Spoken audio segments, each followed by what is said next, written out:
The only payment Thomas Wagner received for fixing that alien spacecraft was the truth. And this truth, what the being from another world revealed to him about the figure of Jesus, is the gateway to a completely different understanding. Forget organized religion. Forget everything they taught you in Sunday school. We're talking about a connection that was deliberately hidden, a missing piece that will make your entire existence finally make sense. But there's a warning you need to hear. This information comes with a cost. It will illuminate certain blind spots in your life, but it might cast shadows over everything else you've believed. If you're willing to confront what you've been told is absolute truth, keep watching. What Thomas Wagner witnessed in rural Arizona was not the ending of a journey, but the beginning of a revelation that had been frozen in time for 2,000 years. Now, let me tell you how it all started. Thomas Wagner was lying in bed listening to the thunderstorm when the crash happened. It wasn't thunder. It was different, deeper, like something massive had struck the earth with tremendous force. At 61 years old, divorced and living alone in the Arizona desert, Thomas had learned to tune out strange sound, probably just a fallen tree or debris from the storm. He'd check it out in the morning. He rolled onto his side and finally drifted off to sleep. Morning arrived crisp and clear, the brilliant sunshine a stark contrast to the previous night's violence. Thomas got up, brewed his coffee, and walked to the kitchen window to survey any damage, and he froze completely. There was something out in the desert scrubland, something large and metallic, etching the sunlight in an unnatural way. What the hell landed out there? He muttered, reaching for an old pair of binoculars from the drawer. Through the lenses he could see it more clearly. It wasn't ordinary wreckage. It wasn't anything he recognized. The shape was all wrong, too smooth, too geometric, too perfect. Thomas set down the binoculars, pulled on his work boots, and headed outside. As he got closer, his pulse quickened. The air smelled strange, almost like ozone after lightning, but sweeter somehow. The structure was roughly the size of a small RV, curved and seamless, made of a metal that appeared almost liquid in the sunlight, shifting colors subtly as he moved around it. And there was someone or something working on it. Thomas stopped about 30 feet away, his blood turning to ice. The figure was humanoid in basic shape, but absolutely not human. Grayish-blue skin, elongated limbs, an oversized cranium. It was crouched beside an access panel in the craft, manipulating something that glowed with a soft blue luminescence. Thomas took a step backward. His boot snapped a dry branch. The creature spun around instantly. Enormous black eyes, completely devoid of whites, locked onto Thomas. They stood frozen, human and alien, staring at each other across 10 yards of Arizona desert. Thomas felt every muscle in his body lock up. He couldn't move forward, couldn't scream, just stood there staring into those impossible eyes. And then the creature slowly raised one hand, palm outward, and what seemed like the universal gesture for, I mean no harm. But Thomas was already running. He turned and ran back toward the house, as fast as his 61-year-old legs would carry him. Heart hammering, breath coming in ragged gasps, he burst through the door, locked it behind him, ran to the window, and peered through the blind. The creature hadn't followed. It was still there by the craft, watching the house, motionless. "This isn't happening," Thomas whispered. "This cannot be happening." He grabbed his phone. He was going to call who exactly? The sheriff? And tell them what? "There's an extraterrestrial in my backyard." Thomas sank into a kitchen chair, his hands trembling violently. He closed his eyes, breathed deeply. When he opened his eyes 10 minutes later and looked out the window again, the creature was still there, but now it was waving. No, not exactly waving, gesturing, pointing at the craft, then at something on the ground, a helpless sort of movement. And suddenly Thomas understood. The thing was stranded, ship damaged, no way home. Not my problem, Thomas said aloud to the empty house. Definitely not my problem. He forced himself to turn away from the window, made more coffee, tried to do something normal, but an hour later he found himself looking out the window again. The creature was still there, now sitting beside the craft, head down, in what looked like defeat. And Thomas, despite the terror, despite the complete impossibility of the situation, felt something unexpected, pity. "Oh, for crying out loud," he grumbled. "I'm going to regret this." Thomas grabbed his rifle from the gun safe. He wasn't planning to use it, probably, but he held it anyway as he slowly walked back outside. He approached the creature, stopping about 15 feet away, rifle not aimed, but clearly visible. The creature lifted its head, those black eyes fixed on him, and then a voice, not from its mouth, but inside Thomas's head. "I will not harm you." Thomas nearly dropped the rifle in shock. You're in my head. My apologies. It is the only method I have for communication. I do not possess vocal cords like yours." Thomas tightened his grip on the rifle. "What are you? Where did you come from?" "From far away, very far, and I need to return, but the vessel is damaged. I cannot repair it alone." The creature gestured to the open panel. Thomas could see inside. Incomprehensible technology, flickering lights, conduits, or something like conduits, disconnected. "You are a mechanic. I observed tools in your workshop. I observed spare parts. You understand how systems function. How do you know that?" Thomas asked, still not lowering the rifle. "I scanned your property before attempting to land. I tried to land far from your dwelling, but the storm damaged critical systems. I crashed here by accident." Thomas stood silent. Part of him was screaming to leave, call the authorities, do anything except help. But another part, the part that had spent 40 years fixing broken engines and complicated machinery, saw a mechanical problem, saw someone stranded, helpless. "Why should I help you?" he finally asked. The creature was quiet for a moment. Then, "Because I am also a mechanic, from a different world, but the same essence. I repair broken things like you do. And now I am broken and alone and frightened." Thomas felt something catch in his chest because he recognized it. Loneliness, fear, the sensation of being trapped with no way out. "And if I help, you'll leave and never come back?" "Yes, the moment the vessel is operational, I will depart immediately." Thomas looked at the craft, at the creature, at the rifle in his hands, and he made a decision that would change his entire life. "All right." He lowered the rifle slowly. "I'll see what I can do, but if you try anything strange, ... double quotes, I will not. You have my word." Thomas looked around nervously. The property was isolated, but not completely. The occasional car passed on the highway. A plane flew overhead now and then. If anyone saw this, first thing, he pointed at the craft, my workshop is large enough. I can tow this inside. Nobody will see it. Can you move? I have a truck with a winch. If your ship doesn't weigh several tons, I can get it in there.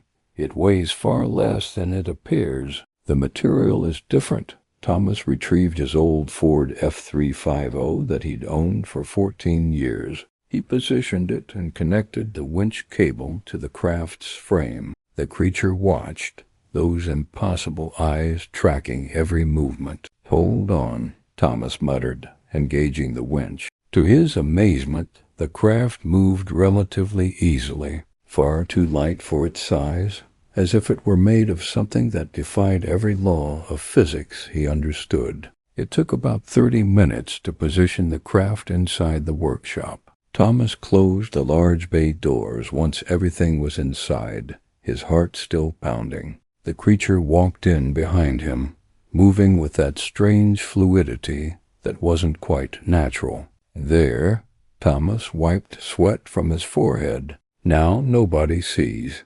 And you stay in here too. Don't go outside. Understood? Understood. Thank you. Thomas looked at the craft under the workshop's fluorescent lights. Up close it was even more impressive and terrifying. So, he said, still processing the absurdity of the situation, how do we start? And as the creature began to explain telepathically, strangely, but surprisingly clearly, Thomas Wagner had no idea that over the next 5 days, repairing an impossible vessel with an otherworldly being, he would discover truths about Jesus that would shake everything he had believed for 61 years. The next 5 days were the strangest of Thomas Wagner's life. The first day was mostly controlled panic. Thomas worked on the craft with shaking hands, hyper-aware of the alien creature just meters away, observing his every move. This component here? Thomas pointed to something that resembled an engine, but wasn't exactly one. Does this generate propulsion? Affirmative, but the core crystal is fractured. It requires replacement or repair. Thomas examined the crystal, a hexagonal structure that emitted a faint bluish glow. A fracture ran down one side. I don't have replacement alien crystals lying around my shop, he said dryly. Can you improvise using Earth materials? Thomas studied the component. 40 years as a mechanic had taught him to improvise with what he had available. I can attempt it. High-strength epoxy adhesive carbon fiber reinforcement. It won't be elegant, but it might function. And he worked. Experienced hands doing what they had always done, repairing broken things. On the second day, fear began giving way to curiosity. Thomas was welding a connection when he finally asked the question that had been circling in his mind. Where are you from? I mean, how far away? Star system your people designate Zeta Reticuli, approximately 39 light-years from here. Thomas nearly dropped the welding torch. 39 light-years. How in the hell did you get here? Space-time warp vessel. I do not travel through distance. I travel around it. That's... Thomas shook his head. That should be impossible with our current understanding of physics. Yes, but physics is universal. It is merely a question of understanding the correct principles. Thomas returned to welding, his mind spinning. After several minutes of silence, so you can travel anywhere with this ship within certain... Correct. Why do you ask? Thomas hesitated. The question was going to sound ridiculous, but he had to ask it. Can you, travel to heaven? The creature tilted its head in that almost human, but not quite human movement. Heaven? You're referring to a religious concept? Yeah, like where God is, where people go after they die. That heaven?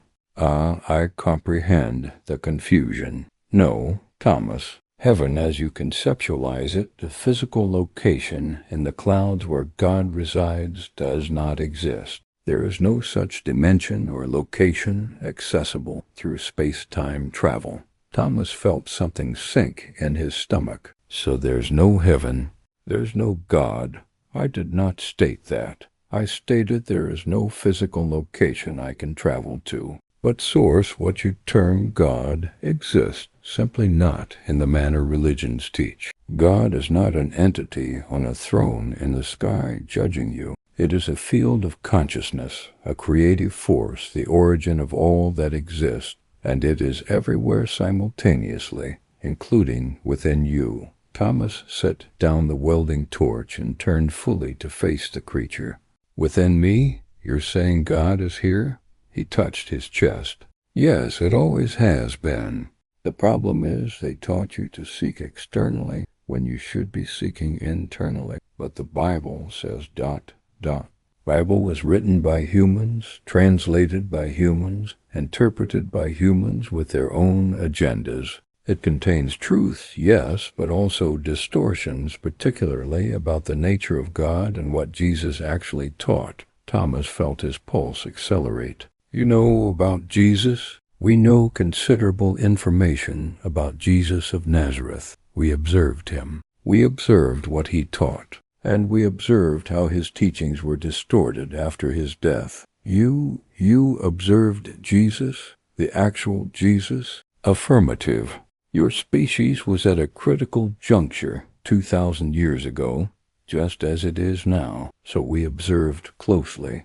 Jesus was fascinating. Thomas sat on the workbench, his legs suddenly weak. Fascinating how? He understood something most humans did not understand. He comprehended universal laws of manifestation, how thought and emotion create physical reality. And he attempted to teach this. Manifestation? Creating reality? What are you talking about? The creature moved closer, those black eyes fixed on Thomas. You pray, do you not, Thomas? You ask God for things. Thomas suddenly felt exposed. How did this thing know? Yes, I pray every day. And have for years request help, health, for things to improve, the basics. And what occurs? Are your prayers answered? Thomas laughed bitterly. Never. They're never answered. So either God doesn't exist, or he doesn't care about me, or you are praying incorrectly. What do you mean incorrectly? I speak to God, I humbly ask for help, I express gratitude. What's incorrect about that? Everything, because that is not how it functions. That is not how Jesus taught it to function. But they have distorted it so profoundly that now billions do what you do. They ask and wait and nothing manifests. And then they believe God has abandoned them. Thomas felt sudden anger rising. Then enlighten me. How is it supposed to work? Complete repairing the vessel, and I will demonstrate. Not through words. You would not believe words. I will show you Jesus, the actual one, teaching what he genuinely taught before they distorted everything. You can show Jesus how? Holographic recordings. We have been observing and recording for 2,000 years. I can replay them. I can show you what he actually stated, and then you will comprehend why your prayers never function. Thomas sat silent, processing. Part of him thought this was insanity, but another part, the part that had prayed for decades without response, needed to know. Okay, he said finally. I'll finish your ship and you show me. Agreed. On the third day, Thomas worked with renewed determination. There was something here, something he needed to witness. The creature observed, occasionally providing telepathic instructions. Connect that circuit there. No, slightly more to the left. Perfect. On the fifth day, Thomas connected the final component and stepped back. There. I think it's repaired. I can't test it without powering it up, and I don't want to blow up my workshop. It will not explode. I sense the energy flowing correctly. You possess talent, Thomas. 40 years of practice. Nevertheless, gratitude. Without you, I would be stranded here indefinitely. So, are you going to show me what you promised? The creature moved to the craft's control panel. It touched a sequence of points that illuminated, and the air in the center of the workshop began to distort, shimmer, bend. An image formed, three-dimensional, floating, so realistic that Thomas could have sworn it was actually there. It was a man. He wore a simple robe. He had dark hair. He was surrounded by people listening intently. Thomas felt all the air leave his lungs. Is that ... is that actually him? Is that really Jesus? Affirmative. Holographic recording from 2,000 years ago. Specific moment where he was attempting to explain something crucial, something the church buried. Thomas approached the image, fascinated and terrified. What is he teaching? About the genuine power you possess. The power you have used incorrectly your entire life. and that is why your prayers never functioned. Thomas stared mesmerized at the holographic image of Jesus floating in the center of the workshop. It was so realistic, so detailed that he could observe every fold of his garment, every expression on his face. Is this actually real? Isn't this some kind of trick? It is not a trick. It is a recording like your cameras, but with significantly more advanced technology. It captures light, sound, even energy fields. Energy fields? Affirmative. Everything that exists emits energetic frequency. Thoughts, emotions, intentions, everything leaves an imprint that can be detected and recorded. Thomas looked more closely at the image. Jesus was gesturing, speaking to a group of people, presumably disciples. His expression was intense, passionate. I don't hear anything. Is there no audio? We did not capture audio from that era, but we observed many times. We know what he was communicating through energy patterns and movement analysis, and we can corroborate it with surviving text. The creature touched another point on the panel. The scene shifted. Now it displayed Jesus doing something with his hands, touching someone who was clearly ill, and the person stood up, healed. Thomas felt a chill run down his spine. He actually healed people. These weren't just fabricated stories, correct, but not in the manner you were taught. Observe, the creature made the image freeze at the exact moment Jesus touched the sick person. Observe his energy field and hers. The image shifted slightly. Now there was something more, like a glowing aura surrounding both figures. Jesus radiated brilliantly in gold. The sick person's glow was very faint, almost dim. What is that? Vital energy field. What some designate an aura. Everyone possesses one, but most have a very weak one because negative thoughts and emotions drain it. Thomas watched as the scene continued, and he witnessed something extraordinary.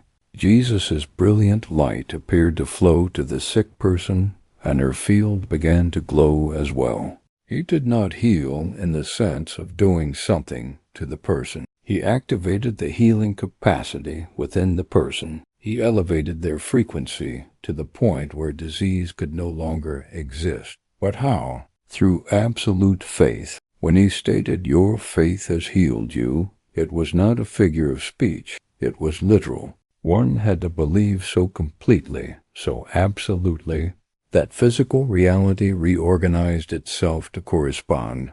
Thomas shook his head. That sounds like pseudoscience, like that positive thinking stuff that never works. It does not work because they execute it incorrectly. And I am going to demonstrate exactly how you execute it incorrectly. The image changed again. Now it displayed Jesus alone, kneeling as if praying. Observe how he prayed. It is not how you pray, Thomas watched. Jesus' eyes were closed, his hands extended, and he wore an expression of gratitude, joy. It was not a posture of supplication. It was a posture of certainty. When Jesus prayed before miracles, before multiplying loaves, before healing, before any manifestation, he did not request. He expressed gratitude as if he had already received. Expressing gratitude before receiving? That doesn't make sense. It makes perfect sense when you comprehend how manifestation functions. Allow me to demonstrate with an example. The creature gestured and the image shifted to something different. It was not Jesus. It was Thomas. Thomas recoiled, shocked. That's me. Simulation based on observations. I will demonstrate what you do every night before we continue with what Thomas discovered about how he's been praying incorrectly his entire life. I need to ask you something. Have you ever felt like your prayers just hit the ceiling and go nowhere? Like you're asking for help, for healing, for change, and God just isn't listening? If you've experienced this, I want you to leave a comment right now with the hashtag unanswered prayer and briefly share what prayer you've repeated most in your life that never got answered. Maybe it's for financial breakthrough, maybe for healing, maybe for a relationship. Whatever it is, share it, because what you're about to discover in the next few minutes might explain exactly why those prayers didn't work the way you expected. And if you want to fully understand this revelation, subscribe to the channel right now and hit that notification bell, because this is just the beginning. Now let's get back to Thomas and discover what Jesus actually taught about prayer. The image displayed a holographic version of Thomas kneeling beside his bed, hands clasped, head bowed, and Thomas heard his own voice. "Lord, please help me. I don't have enough money. My health is failing. I'm completely alone. Please help me." Thomas felt his face burn with shame and anger. "You watched me? You invaded my privacy? My apologies, but you need to observe. Observe your energy field as you pray." The image shifted, displaying an aura around the holographic Thomas. It was dark, gray, almost black in places, and as he prayed, it grew darker. Every word of your prayer is saturated with scarcity frequency. "I do not have money. I am alone. My health is failing." You are decreeing exactly what you do not want. "I'm requesting help. I'm being humble." No, you are manifesting more scarcity through constant focus on it. Every thought is a seed. Every emotion is water. You plant seeds of scarcity and water them with emotions of fear and despair, and then you wonder why you harvest more scarcity. Thomas felt something tighten in his chest. B-U-T, but it's true. "I don't have enough money. My health is declining. How can I pretend it's not?" I am not suggesting pretense. I am suggesting stop giving energy. Stop focusing. Stop decreeing. The image returned to Jesus. Observe the difference. When he prayed before multiplying the loaves, he did not state, "Father, we do not have sufficient food. Please provide some." He stated, "Father, gratitude for this abundance," before it manifested, as if it already existed. But the loaves were not there. Exactly. But he was operating at the frequency of abundance before abundance physically appeared. And because his frequency was so elevated, so correct, physical reality reorganized itself to match. Thomas shook his head. "That's insane. Reality doesn't function that way. It functions exactly that way. And you prove it every day. You think about scarcity constantly. You worry about money. You complain about your health. You focus on loneliness. And then you attract exactly that. More scarcity, more health problems, more loneliness. The law of attraction is not a theory. It is a universal law as real as gravity. If it were that simple, everyone would be wealthy and healthy. It is not simple. It is constant mental discipline that most people do not possess. Jesus possessed it. He maintained thoughts and emotions at such an elevated frequency that they manifested instantaneously. You maintain thoughts at such a low frequency that they manifest slowly, but they manifest, and they create exactly what you do not want. Thomas slumped onto the workbench, his mind spinning. "So you're saying my life is like this because I created it? That it's not bad luck? It's not God's will, but I did this to myself?" Affirmative. Through decades of thinking about scarcity, worry, and fear, you have programmed reality to be exactly as it is. But I didn't know. Nobody taught me this. Jesus attempted to teach, but they distorted it. They transformed teachings of empowerment into doctrine of dependency. They taught you to petition an external God instead of accessing internal power. They taught humility as weakness instead of recognizing internal strength. Thomas looked at his hands, grease-stained, calloused from decades of hard work that had never led to anything substantial. If this is true, if I genuinely created all of this, then can I change? Affirmative, but it requires a complete transformation in how you think, feel, and pray. It requires understanding what Jesus genuinely taught before they distorted it. Then show me. Show me what he actually taught. And the creature touched the panel again. The holographic image changed once more. This time it displayed Jesus' teaching, not to a crowd, but to a small group of disciples in a private setting. This was a crucial moment. Jesus attempting to explain something they could not fully comprehend. Thomas observed. Jesus gestured emphatically. He pointed to the sky, then to his own chest, then to his disciples. He stated, "The kingdom of God is within you, not in the distant heaven, not in the temple, within." And then he stated, "I and the Father are one, not separation, complete union." Yes, I know those verses, but I always thought he was talking about being special. The Son of God. He was the Son of God, but then he stated to his disciples, "You also are children of God. You also can do what I do and greater works." He was not claiming exclusivity. He was inviting inclusion. The scene changed. It displayed Jesus before a fig tree. "I know that story," Thomas said. "He cursed the fig tree and it withered." Affirmative. And then he explained to the disciples. Observe. Thomas watched Jesus speaking to shocked disciples, gesturing to the dried tree. He stated, "If you have faith and do not doubt, you will say to this mountain, 'Be removed and cast into the sea,' and it will be done." He did not state request God to move a mountain. He stated, "You will say and it will be done."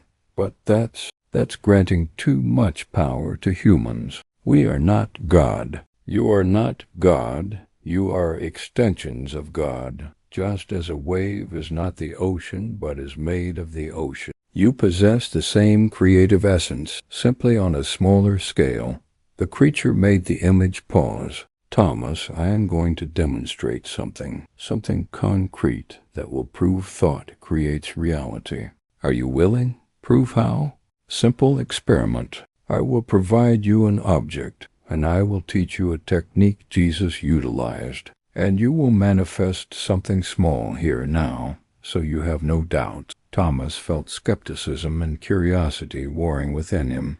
What kind of object? The creature went to the craft and removed something, a small crystal the size of a quarter. It glowed softly with blue light. "Hold this. It helps amplify intention while you learn." Thomas took the crystal. It was warm to the touch. It pulsed gently as if it had its own heartbeat. Now think of something small you want to manifest. Something you can verify quickly.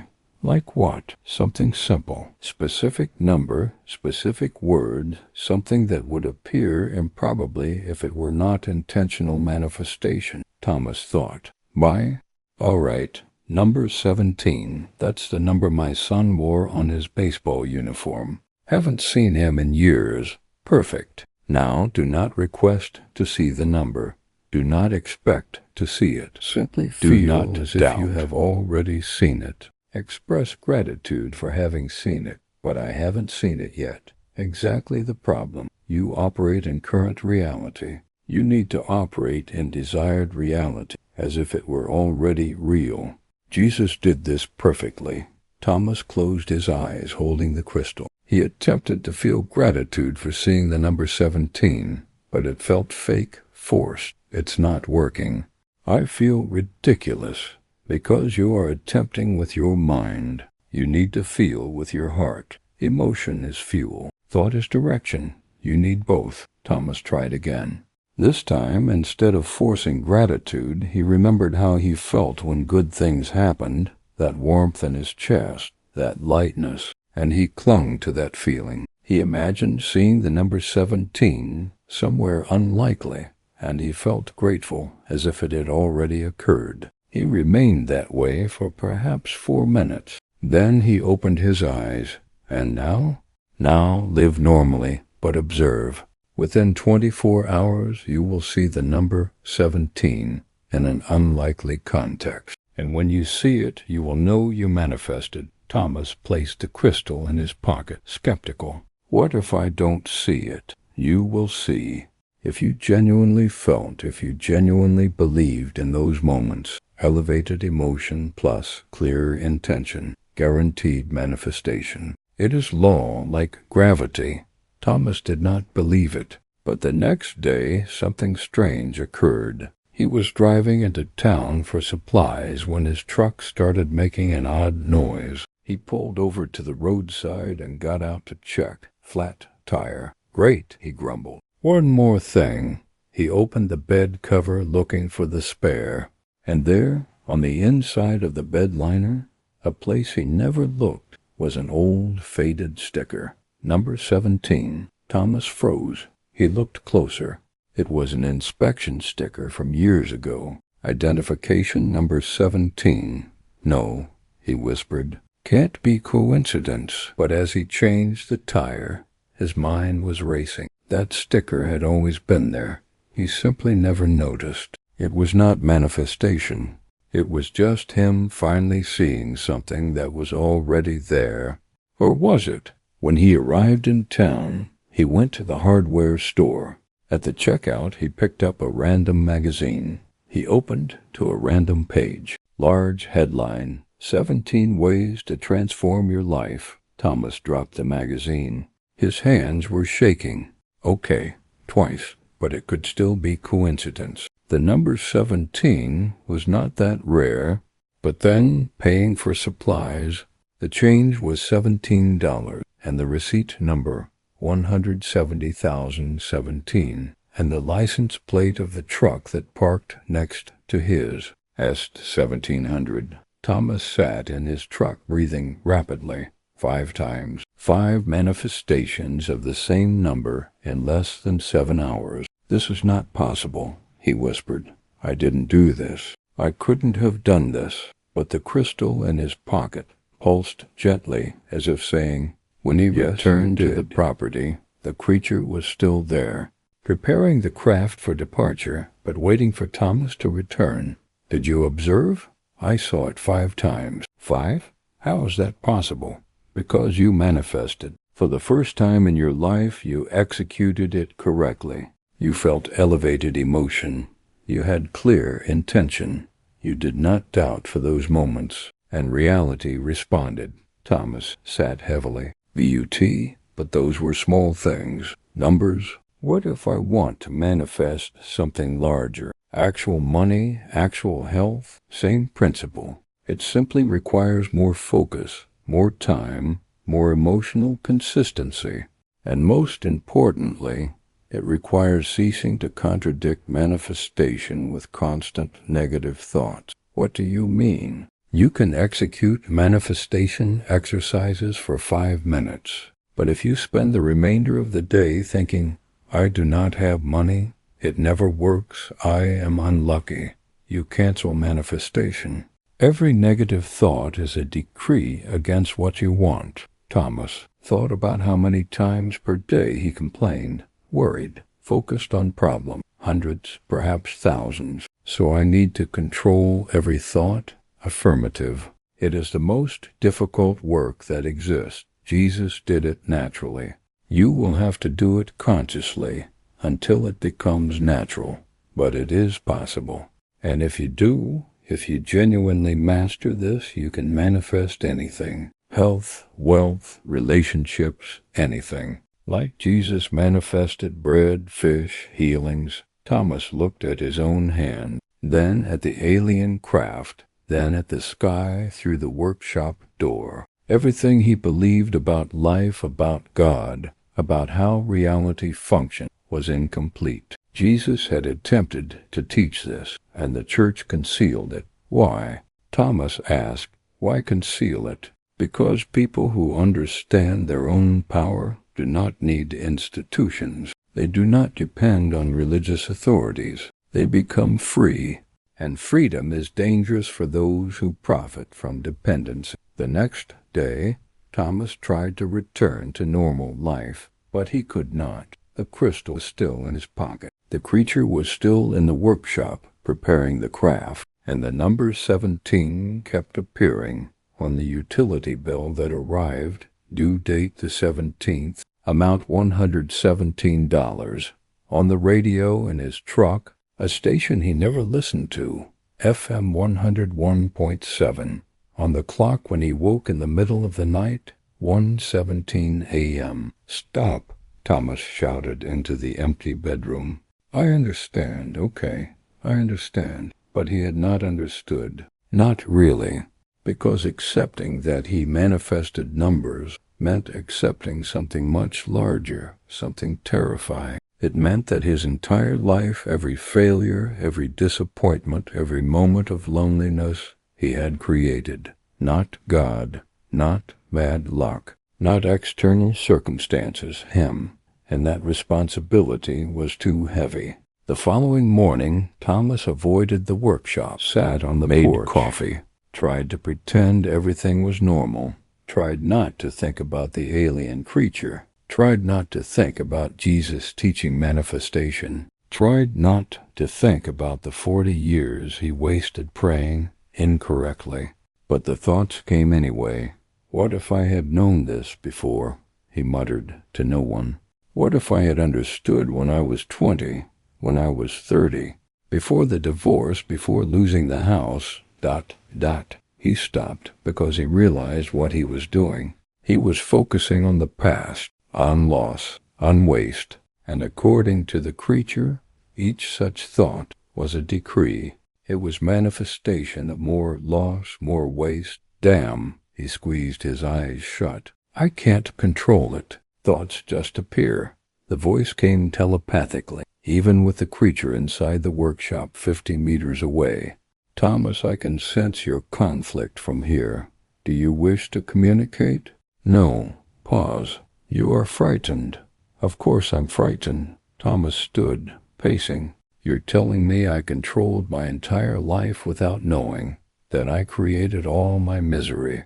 How am I not supposed to be frightened of that? Silence for a moment, then, come to the workshop. I need to show you one more thing. Final thing before I depart. Thomas hesitated. Part of him wanted to refuse, wanted the creature to simply leave and take all these disturbing truths with it. But another part, the part that had manifested those numbers, that had felt power for the first time in decades, needed to know more. He walked slowly to the workshop. The creature stood beside the craft, which now glowed softly, obviously functional, ready to depart. You're leaving? Thomas asked, feeling a strange mixture of relief and panic. Affirmative. But first, you need to observe something about why you are resisting. I'm not resisting. I'm just processing. You are frightened of power because power means responsibility. And responsibility means you can no longer blame anyone else for your life. Thomas felt his face heat up. That's not fair. It is accurate. And I will demonstrate. The creature activated the hologram again.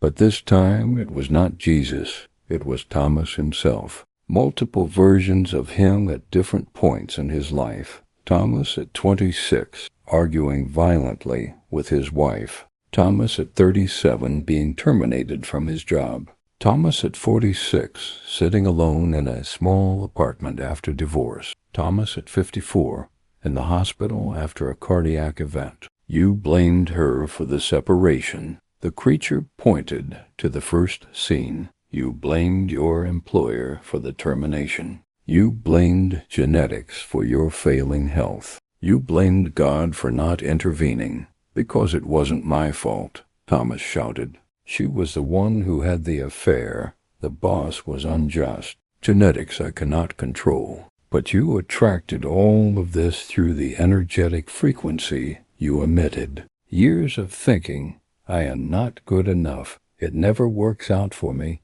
Everyone abandons me. You decreed it. And then you attracted situations that confirmed it. Thomas felt something break inside him. So you're saying I deserved everything? That I deserved to be betrayed? That I deserved to lose everything? You did not deserve it, but you manifested it. There is a difference. What difference? Deserving implies punishment. It implies someone decided you should suffer, but no one decided. You simply operated at a frequency of suffering for so long that reality corresponded. The law of attraction is not moral judgment. It is physics. Thomas turned away, unable to look at the images. I cannot bear this. I cannot bear knowing it was me, that it was always me. But Thomas, the creature's voice soft, if you created suffering, you can create joy. If you manifested loss, you can manifest gain. If you attracted loneliness, you can attract connection. Power functions both ways. Thomas remained silent, shoulders shaking. For 61 years you were a victim.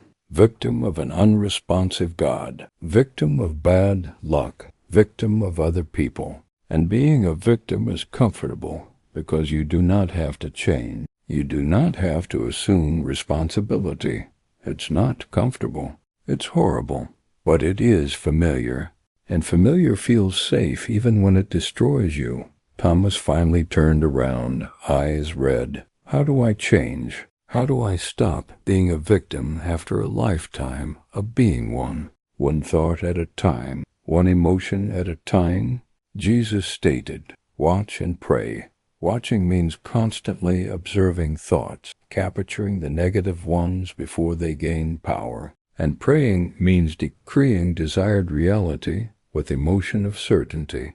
The creature walked to Thomas. It placed a long, strange hand on his shoulder. The touch was surprisingly gentle. You are not alone in this. Billions of humans operate at victim frequency. It is culturally programmed, reinforced by media, religions, educational systems, all communicating that you are powerless, that you need external saviors. Then how do some people succeed? How do some thrive while others do not? Because consciously or unconsciously, they operate at a frequency of abundance. They think differently. They feel differently. And then they attract differently. Thomas wiped his eyes with the back of his hand. Give me a concrete example. Something I can do tomorrow. Tomorrow when you awaken, before doing anything, spend 5 minutes feeling gratitude. Not for things you possess, because your mind will reject them as false, but for things you will possess. Feel as if you already possess them. Perfect health, loving relationships, financial abundance. Feel the emotion of possessing them and be grateful. What if I cannot feel it? What if it feels false? It will feel false initially, but faking it until you make it still functions, because the brain does not distinguish between real and vividly imagined experience. If you feel the emotion of abundance, even artificially, initially, your body releases the same chemicals. Cells respond. Your energy field transforms. Thomas nodded slowly. And then for the remainder of the day, observe your thoughts. When you capture a negative one, I do not have money, no one loves me, any variation, stop immediately and replace it. Money flows easily to me. I am loved, even if you do not fully believe it yet. Repeat until you do. That sounds exhausting. It is for several months, but then it becomes automatic. Like Jesus, he did not need to attempt to maintain his frequency elevated. It was natural. You will arrive there as well. And how long until I see actual changes? Small things, days or weeks, larger things, months. But every small manifestation will strengthen your faith. And faith, absolute certainty, accelerates everything. Thomas looked at the craft, almost ready to depart. When are you leaving? Tomorrow at dawn. But Thomas ... The creature gripped both his shoulders now, forcing him to look into those infinite black eyes. Promise you will attempt. Promise you will not regress into old patterns. How do you know I will not? I do not know. Free will is absolute. You can choose to return to victimhood. Most people do. It is easier, but you possess potential for more. I observed while you repaired the vessel. Discipline, focus, capacity to solve complex problems. If you direct that to your mind, ... double quotes, Thomas breathed deeply.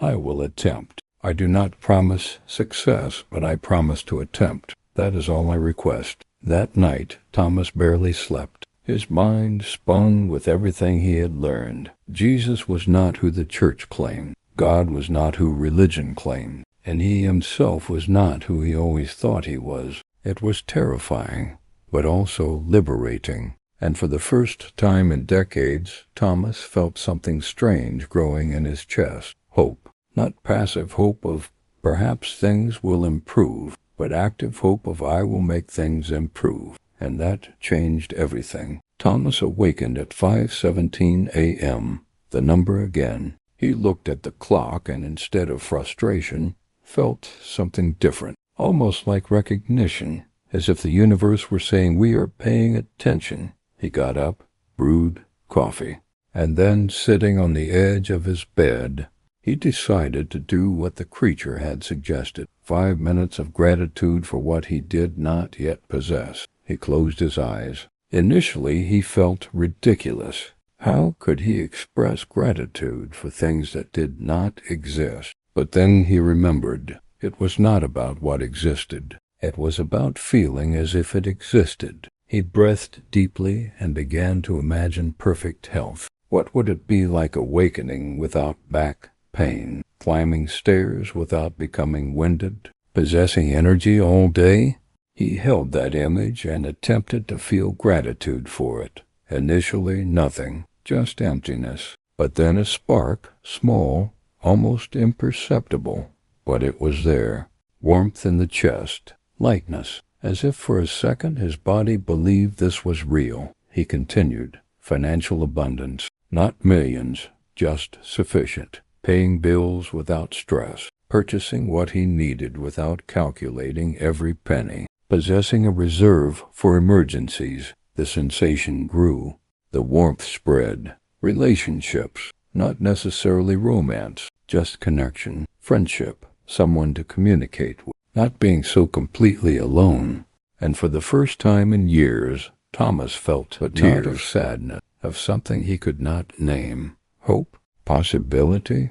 Or simply the relief of finally releasing the burden of being a victim. When he opened his eyes, 8 minutes had passed, and something was different, not externally, but internally, as if a door that had been locked for decades had opened just a crack. Thomas wiped his face, picked up his coffee cup, and walked to the workshop. He needed to see the creature one final time before departure. But when he opened the workshop door, he stopped completely. The craft was different, not just repaired but transformed. It glowed with a softly pulsing internal light, and there were symbols on the surface that Thomas swore had not been there before. Symbols that appeared to shift as he observed them, as if they were alive. You perceive differently now. The telepathic voice came from inside the craft. The creature emerged, and Thomas noticed something strange. It also appeared different, clearer, more defined. What changed? Thomas asked. Nothing changed externally, but your perception changed. You elevated your frequency slightly this morning, and at higher frequency you perceive more. It was always there. You simply could not perceive it before. Thomas approached the craft. He extended his hand to touch the symbols. The moment his fingers contacted the surface, something occurred. A vision, not with eyes, but within the mind. He saw Jesus again, but not as a hologram. It was as if he were there in Galilee 2,000 years ago. Jesus was teaching, and Thomas could hear. Not exact words, more like concepts, direct understanding. When 2 or more gather in my name, I am there. And Thomas understood. Jesus was not speaking about church. He was speaking about frequency. When 2 or more people operate at a frequency of love, gratitude, and certainty, Christ consciousness manifests among them. I came not to be served, but to serve. Service did not mean servitude. It meant elevating others, sharing knowledge, assisting others to awaken to their own power. Let the dead bury their dead. The dead were not physically deceased. They were those operating at such low frequency that they were dead to possibilities, trapped in cycles of victimization and suffering. The vision continued, image after image, teaching after teaching, and Thomas saw the pattern. Jesus never taught dependency. He taught empowerment. He never taught that God was distant. He taught that God was within. He never taught that you were a powerless sinner. He taught that you were a forgotten creator. The vision ended. Thomas stepped back from the craft, his breathing coming in short gasps. What was that? Information download. The vessel responds to elevated consciousness. When you touched it in a higher state, it transferred knowledge. But ... But was it real? Did Jesus genuinely teach this? Affirmative, and considerably more. But I filtered only the essentials. More than that would overload your mind. Thomas looked at his hands. They still trembled slightly. I feel like I have awakened from a 61-year dream. In a manner, you have awakened. Most humans live in a trance, programmed from birth to believe they are powerless, that they need external authority, God, government, experts to save them. And Jesus attempted to break that trance. Exactly. That is why they executed him. Power does not appreciate awakened people. Awakened people do not obey blindly. They think, they question, they create their own reality. Thomas walked around the craft slowly. So what occurred after he died? How did the teachings become so distorted? They transformed teachings of empowerment into doctrine of sin and external salvation. And the church constructed an empire upon this distortion. Why intentionally distort? Because people who understand their own power do not need intermediaries. They do not pay tithes. They do not obey blindly. The church would have lost control. So they emphasized sin, guilt, need for external salvation, and they concealed the actual teachings. Thomas felt anger rising. 61 years believing I was powerless, that God decided everything, that I had no control. How many lives were wasted? He said quietly. How many people died without knowing they possessed power? Billions throughout 2 millennia. But Thomas, the creature moved closer. Anger does not assist. Anger is low frequency. It keeps you trapped. How can I not be angry? By transforming anger into purpose you know now, so you can assist others to know, not by preaching that only generates resistance, but by example. When your life begins to transform, people will notice. They will inquire, and then you teach. Thomas breathed deeply, attempting to calm the internal storm. What if no one believes? What if they attempt to ridicule me? Release it. It is not your responsibility to convince. It is your responsibility to live the truth. Those who are ready to hear will hear. Those who are not will not. And that is acceptable. The creature returned to the craft. It touched the panel. The surface began to glow more intensely. Is it time? Affirmative. But before I depart, one final gift. The creature extended its hand. In it were 3 crystals like the one Thomas had used before, but these glowed more intensely. These are amplifiers. Utilize them when you meditate, when you practice manifestation. They will assist until your natural frequency elevates sufficiently. Thomas took the crystals. They were heavier than they appeared. They vibrated gently. How do I utilize them? Hold one during morning meditation. Carry another in your pocket during the day.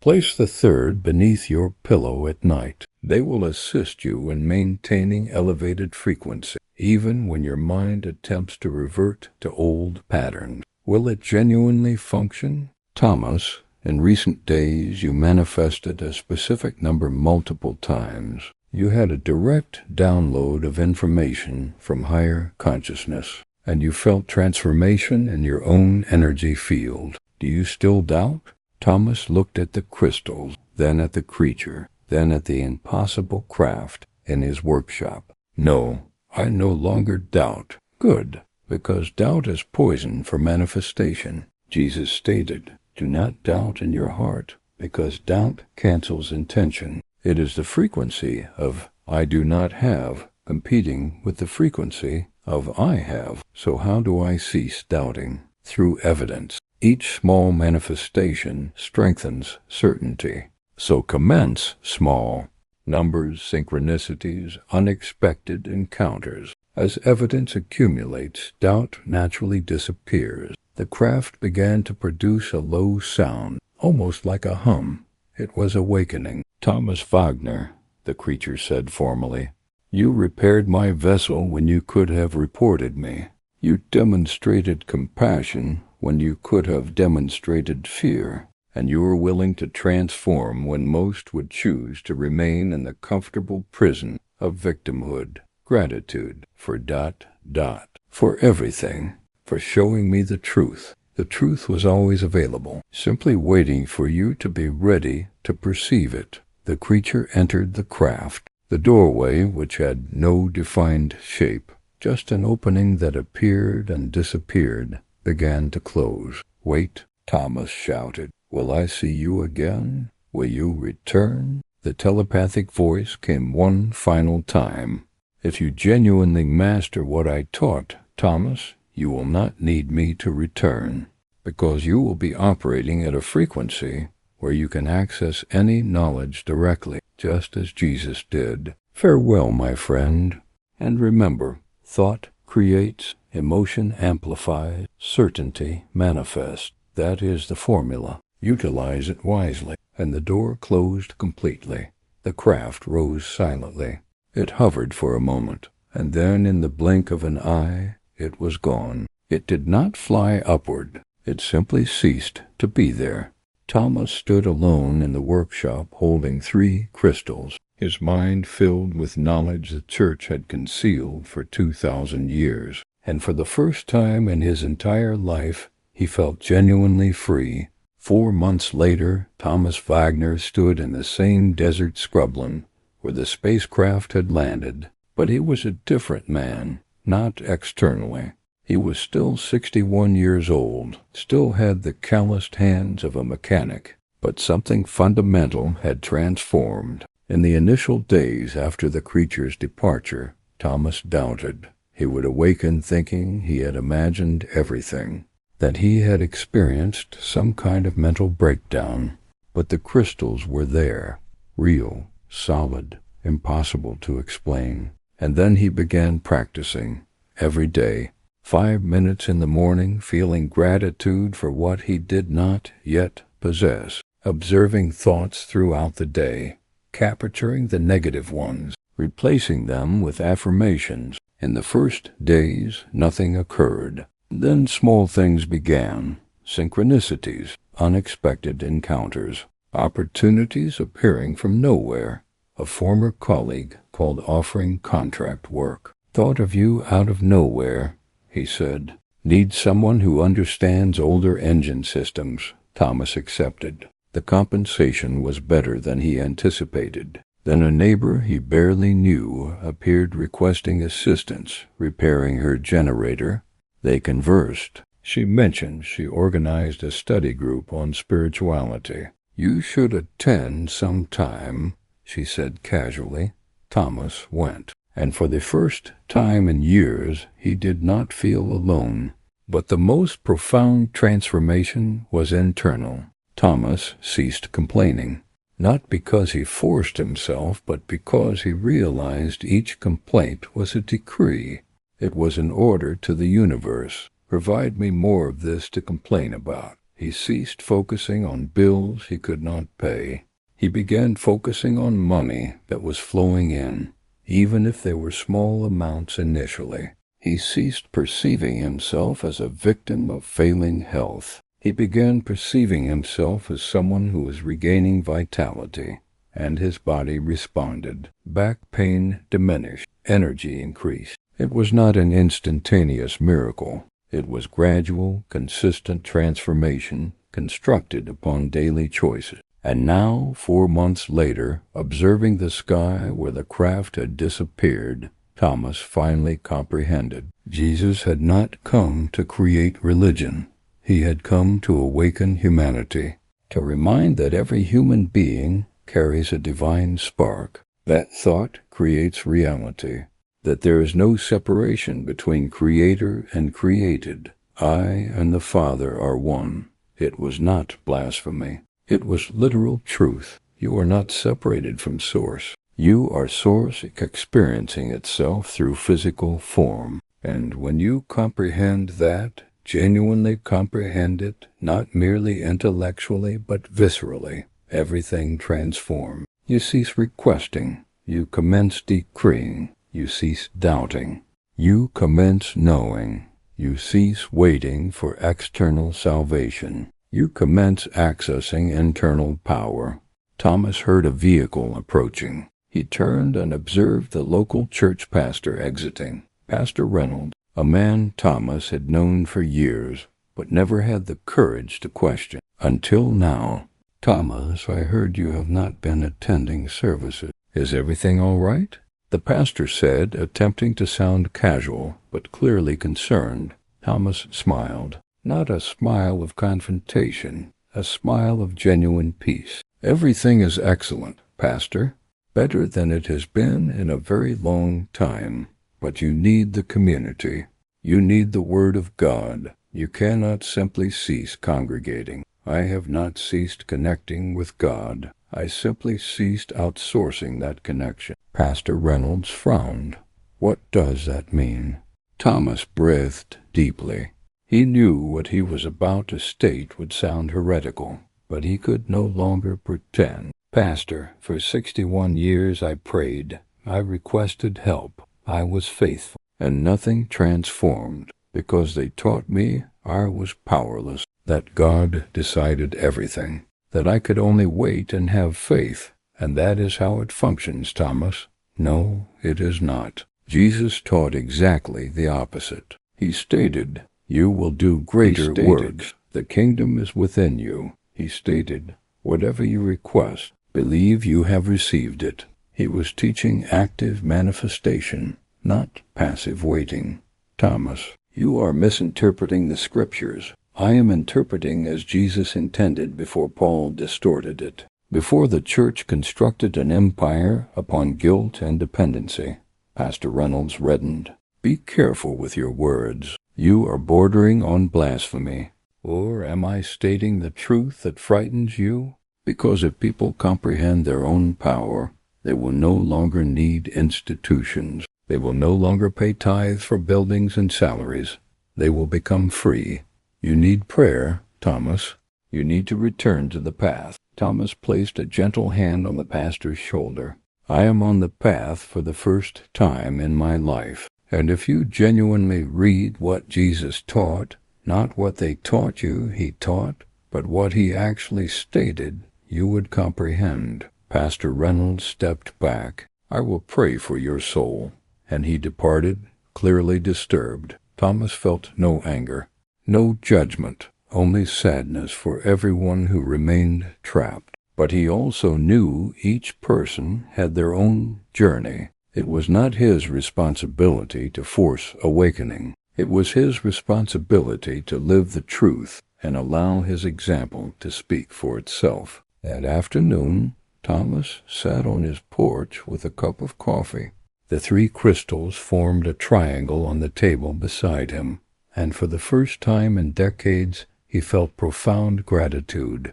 Not for material things, although life was improving in that aspect as well. Gratitude for knowledge, for truth, for finally comprehending how reality genuinely functioned. Thought creates, emotion amplifies, certainty manifests. That was the formula.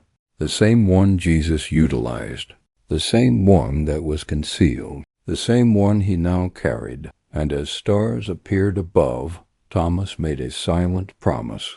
He would live this truth. he would manifest an extraordinary life, not from ego, but from example.